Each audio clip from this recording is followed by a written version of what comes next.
স্বাগত ডিবিসি দেশের সংবাদে আপনাদের সাথে আছি অর্ঘমিত্রা তরফদার। এবার জানাবো খবরের বিস্তারিত।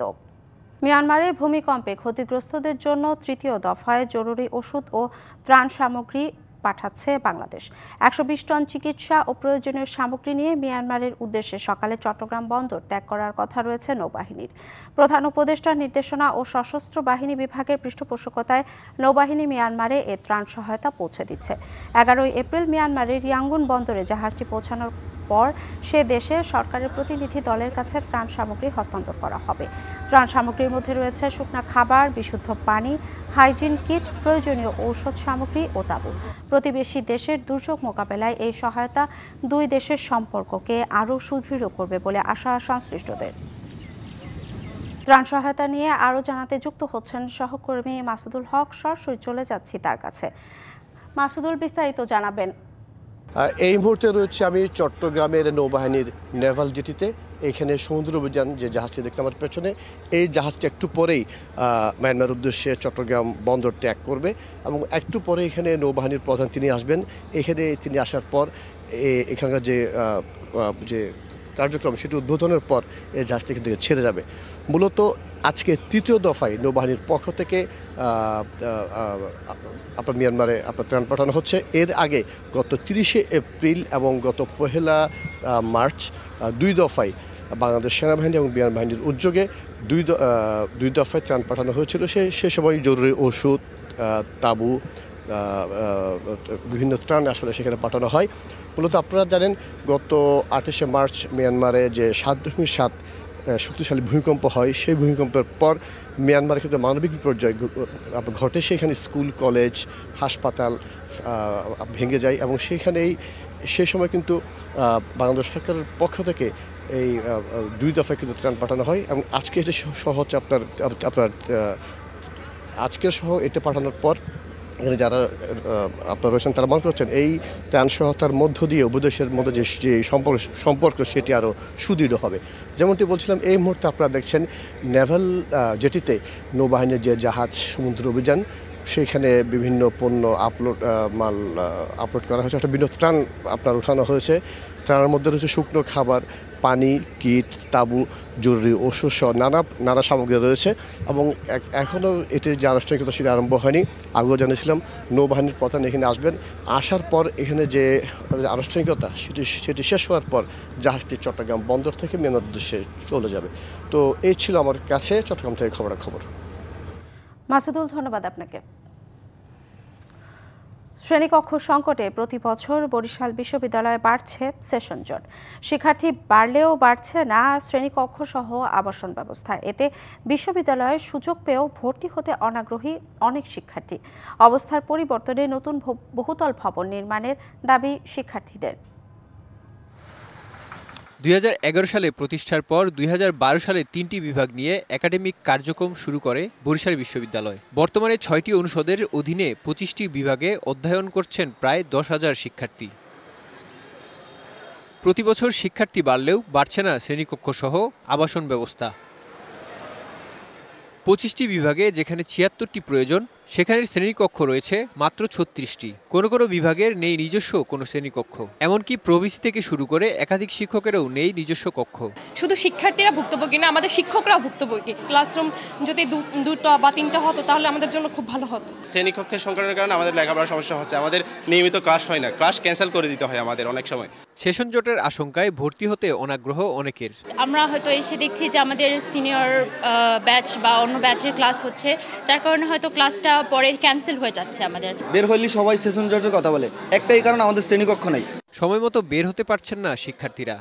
ক্লাস না থাকায় শিক্ষার্থীদেরকে একটি ক্লাস করার পরে অন্য ক্লাসের যারা আছে, অন্য ইয়ারের যারা আছে তারা ক্লাস করতেছে, তখন ক্লাসগুলো বন্ধ থাকতেছে। এর ফলে সেশন জ্যাম তৈরি হয়। 2টি একাডেমিক বহুতল ভবন নির্মাণের প্রজেক্ট তৈরি করা হচ্ছে। এটি বাস্তবায়ন হলে সংকট কমবে।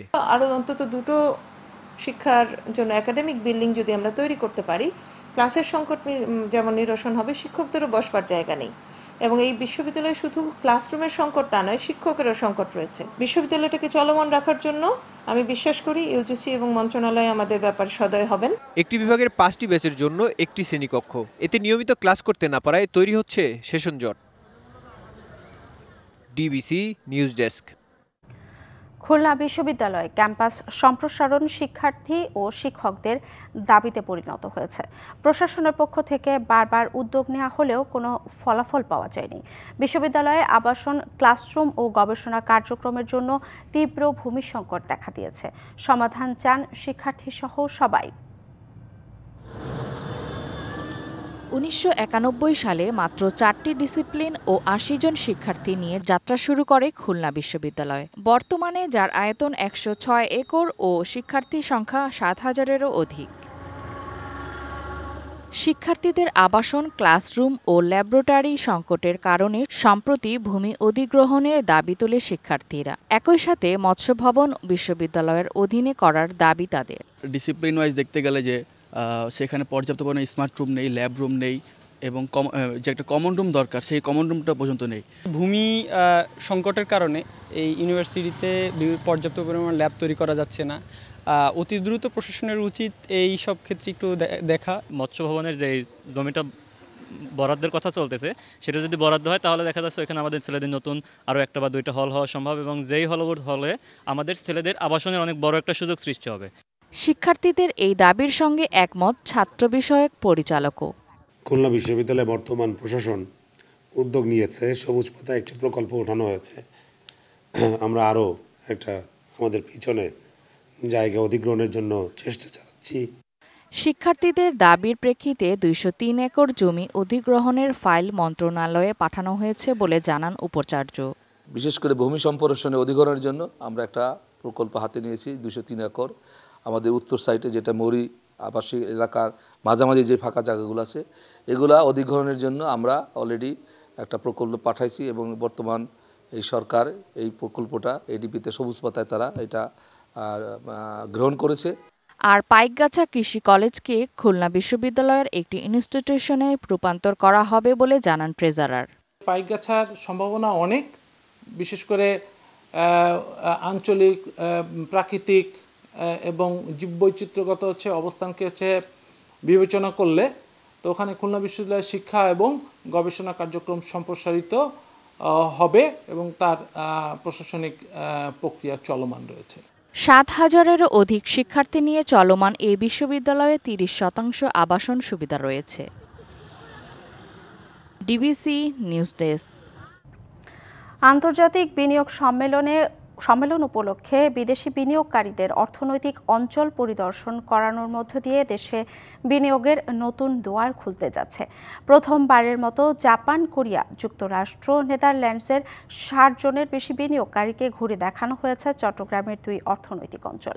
বিনিয়োগের সুষ্ঠু পরিবেশ নিশ্চিতে সরকারের সহায়তা চান বিদেশিরা, আর চট্টগ্রামের বাণিজ্যিক সম্ভাবনাকে কাজে লাগিয়ে বিনিয়োগ বাড়ানোর বিশেষ পরিকল্পনা করছে সরকার। চট্টগ্রামের মিরসরাইয়ের বিশেষ অর্থনৈতিক অঞ্চল চট্টগ্রাম বন্দর ও শাহ আমানত বিমানবন্দরের কাছাকাছি এর অবস্থান। অর্থনীতিতে গতিশীলতা আনতে দেশের দক্ষিণ পূর্বাঞ্চলের এই শিল্পাঞ্চলকে কাজে লাগানোর পরিকল্পনা সরকারের। 33,000 একর জায়গার এই অর্থনৈতিক অঞ্চলে উৎপাদনে আছে দেশি বিদেশি 11টি প্রতিষ্ঠান। চলমান আন্তর্জাতিক বিনিয়োগ সম্মেলনের প্রথম দিনে এই শিল্পাঞ্চল পরিদর্শন করেন বিদেশিরা। এতে আশাবাদী অনেকে। বাংলাদেশ বর্তমানে শিক্ষা, চিকিৎসা এবং অর্থনৈতিক খাতে বৈচিত্র্য আনতে কাজ করছে। ইতিবাচক সময়কে কাজে লাগাতে সরকারের সর্বাত্মক চেষ্টা প্রশংসার যোগ্য। ইনভেস্টমেন্ট ফ্রেন্ডলি যে ব্যাপারগুলো আছে সেগুলোর ব্যাপারে সর্বাত্মক আমরা একটা সাপোর্ট চাই গভর্নমেন্টের কাছ থেকে। এখানে বাড়তে পারে বহুমুখী বিনিয়োগ। মিরসরাইতে আমরা 19 বিলিয়ন অলরেডি আমাদের কাছে তাদের কিন্তু ইনভেস্টমেন্টের অফার আছে এবং তার পরিপ্রেক্ষিতে কিন্তু আমরা 155টা উদ্যোক্তাকে দিয়েছি। চট্টগ্রাম বন্দর সমুদ্র মিলিয়ে বাণিজ্যিক সম্ভাবনাকে আন্তর্জাতিক বাজারে আরও বিস্তৃত করতে চায় সরকার। চট্টগ্রাম বন্দরের আশেপাশের যে অঞ্চলগুলো আছে এগুলোর বিপুল যে অর্থনৈতিক সম্ভাবনা সেটাকে কাজে লাগানোর চেষ্টা করছে, সেটা নিয়ে অন্তর্বর্তীকালীন সরকার পরিকল্পনা করছেন। বিদেশি বিনিয়োগ বাড়ানোর মাধ্যমে বাংলাদেশের কর্মসংস্থান সৃষ্টি করা এবং বাংলাদেশের ইকোনমিক অ্যাক্টিভিটিসটাকে আরও বেগবান করা। তবে চট্টগ্রাম শহর থেকে প্রায় 65 কিলোমিটার দূরে এই অর্থনৈতিক অঞ্চলে স্থানীয় শ্রমিক পাওয়া নিয়ে কিছুটা জটিলতা রয়েছে। আবাসন প্রকল্প তৈরি হলে বাইরের শ্রমিকরাও এখানে কাজ করতে পারবেন বলে মনে করছেন সংশ্লিষ্টরা। মিশরের বিশেষ এই অর্থনৈতিক অঞ্চল ঘিরে বিদেশি বিনিয়োগের যে সম্ভাবনা তৈরি হয়েছিল, চীন, জাপান, থাইল্যান্ড, অস্ট্রেলিয়া সহ বিভিন্ন দেশের বিনিয়োগকারীদের সরাসরি পরিদর্শনের মধ্য দিয়ে সেটি অনেকটা পাকাপোক্ত হলো। বিভিন্ন সরকারি সুযোগ সুবিধা পেলে সেই বিনিয়োগের মাত্রা পৌঁছাতে পারে কয়েক মিলিয়ন মার্কিন ডলারে। চট্টগ্রামের মিরসরাইয়ের ইকোনমিক জোন থেকে Mujibul Haque, DBC news. DBC দেশের সংবাদে এই ছিল এখনকার